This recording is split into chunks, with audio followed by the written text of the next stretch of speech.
The Shopify Order Analytics dashboard is where you go when a summary dashboard tells you something changed and you need to find the exact orders behind it. It shows order-level detail, revenue by customer type, coupon performance, and the attribution touchpoints on every order. Go to Dashboards and select Shopify Order Analytics. Set your date range first, since it controls the whole dashboard, the cards, the breakdowns, and the orders table all at once.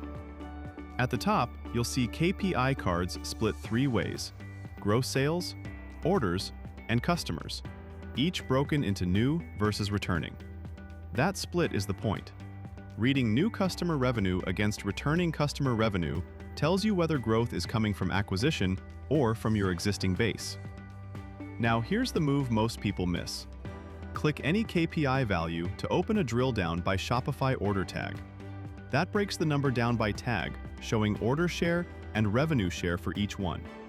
So instead of knowing only that revenue moved, you see which product lines, campaigns, or tags actually drove it. Below the cards is the Orders Analytics table, the order by order view.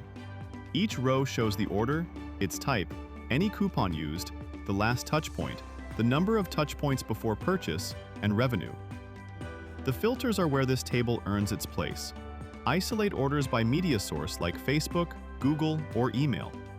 Filter by coupon code to review a specific promo. Segment by new or returning customer. Then sort by revenue or by number of touchpoints. That touchpoint count is worth a pause. An order with one touchpoint converted on first contact. An order with many touchpoints took real nurturing across channels before it closed. That's the difference between a channel that finishes sales and one that starts them. And it's the story a single last click number hides. When you've narrowed the table to what you need, export it. Filters apply before export, so narrow first, then download for reporting, revenue audits, or finance reconciliation.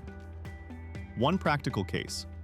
If wholesale or B2B orders are skewing your totals, filter or exclude them by order tag before you judge DTC performance. That's Shopify Order Analytics. Come here when a number moved, and you need to know exactly which orders, segments, or coupons moved it.